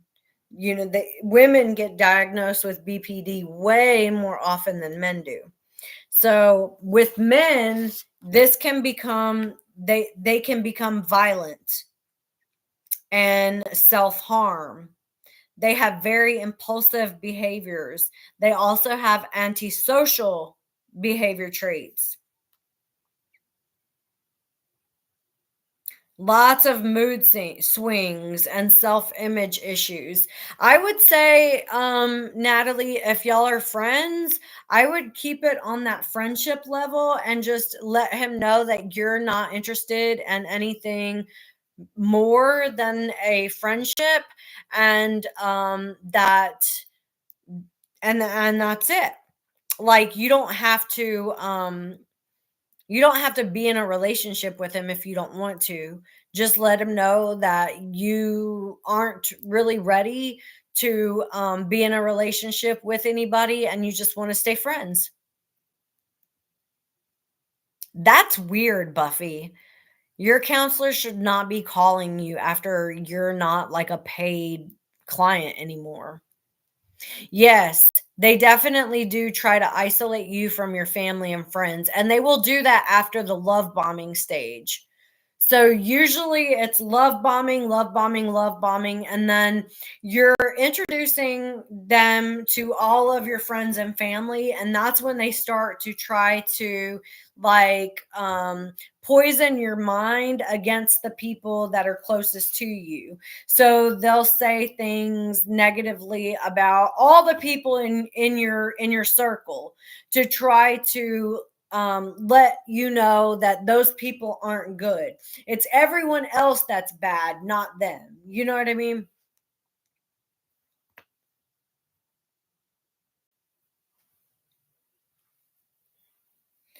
So you have to be really careful with that.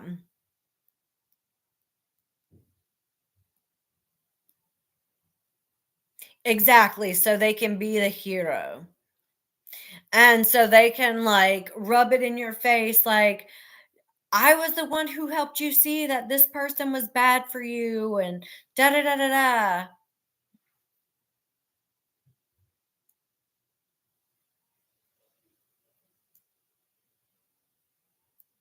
I'm gonna have to go in just a minute anyway. I've got like 5 more minutes and then I have to go. Some do get better, but BPD is really hard. Natalie, do you mind me asking how old he is? Because during the ages, damn it, I got restricted. TikTok restricted me. Um, do you mind me asking how old he is? Because BPD is really at its height in a person's mind. Okay. between 18 and 35 for most people. So it doesn't usually start to lessen until yeah, until like 35. Just remember that it's not your responsibility to um to like be his caretaker. You can be a friend and be nurturing and caring without feeling like you need to take care of him.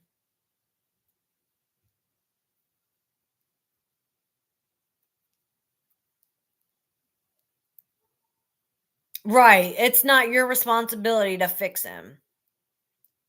You can listen, you can empathize, you can even offer suggestions, but it's not your responsibility to fix what's going on with him and fix what's wrong with him.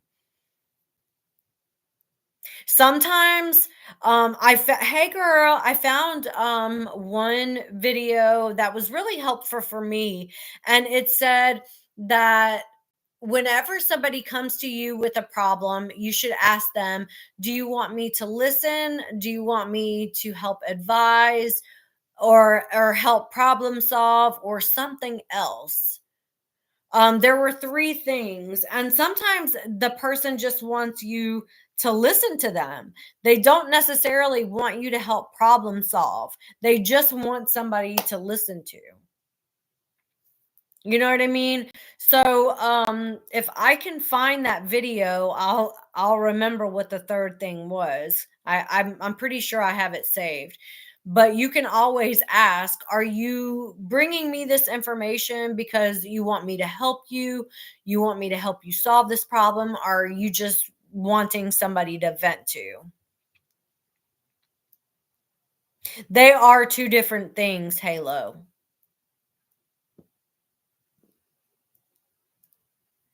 Yes. Katie, that was what was going on between me and my ex as well. He was very immature, mm, very irresponsible. So, in a sense, I was parenting him and my two kids. It was very overwhelming.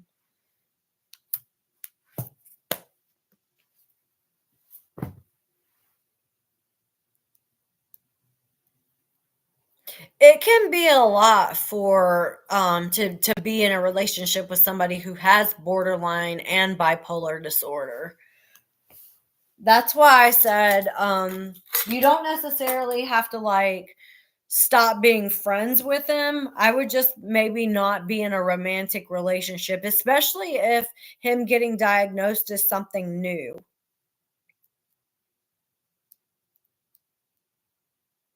Oh, I'm so sorry to hear that, Katie. I'm glad you're out of your depression now, though.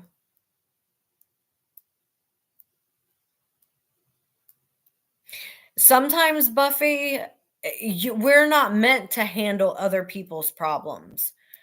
You know what I'm saying? Like we're not meant to handle everyone else's issues. Sometimes our own issues are burdensome enough, and trying to add more onto our plate can be too overwhelming. Yeah, I wouldn't I would be honest though. I would tell him that you're really only interested in being friends. I wouldn't lead him on even though you said you could take things slow and wait and see. I think I would be honest and say, I think it's best if we just remain friends at this time. That way he doesn't think that there's a future later on. It can be hard to be in a relationship with somebody who is using drugs and alcohol and not fall into the same behavior patterns. So you have to do what is best for you when somebody is using drugs and alcohol and or any other type of addictive substance. I'm glad you're so happy now. I'm glad you're better. It is very difficult not to use drugs and alcohol when there are people around you. What was your question, Lori? I thought I did. I thought you asked if I was talking about Gypsy and I said no. Did you ask another question?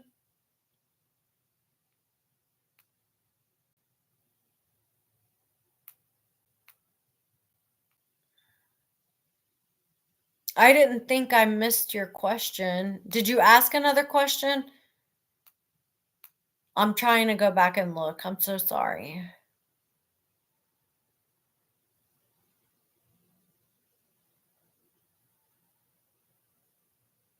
What was the other question? I didn't see it. Maybe TikTok blocked it.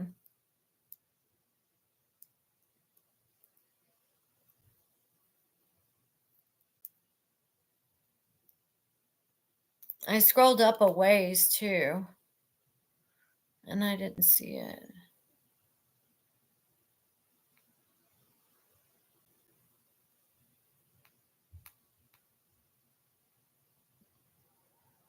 Oops.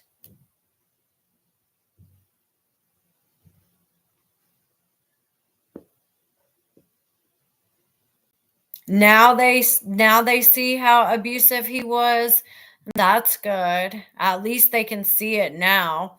Some families don't ever want to recognize that, their son or their brother or their whatever could do anything wrong. And I don't think that that's necessarily helpful for that person. Like, I think we all need to hold each other accountable, and enabling people's negative behavior patterns is not helpful to that person or anyone in their life. All right, you guys, I'm going to go. Lori, I didn't see any other questions. No, I'm not talking about Gypsy. I have been so oh, he treats you like you're the narcissist?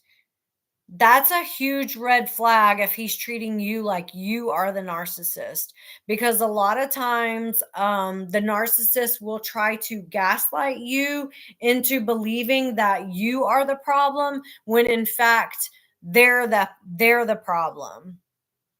I'll be on again tomorrow night, Katie, to finish reading the book that I have been reading, which is Will I Ever Be Good Enough? The Healing Daughters of Narcissistic Mothers. I'm on chapter 9 at this time. You don't necessarily have to listen to me read if you don't want to, but we'll have a conversation like this after I do the reading. The book is really, really good. The book is really good. You can also go to my YouTube so that you can catch up on all the previous chapters. Yes, definitely share to your story. You can go and check up on all the previous chapters. Tonight was 7 through 9. So I need to go back in and label the other ones, because some of them are labeled Gypsy Chat or this book, and they ended up being chats rather than. Thank you, Natalie. I appreciate it. I'm glad I helped you to feel better. If you have any questions or if you are unsure about something, you are always welcome to email me.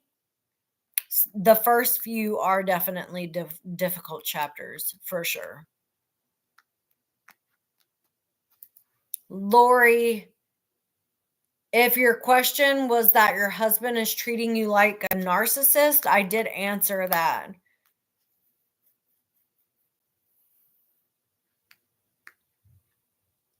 So, Natalie, you can always email me. Definitely make sure that you're following my page, and we'll be here tomorrow night around 6:30 to start the book and discussion.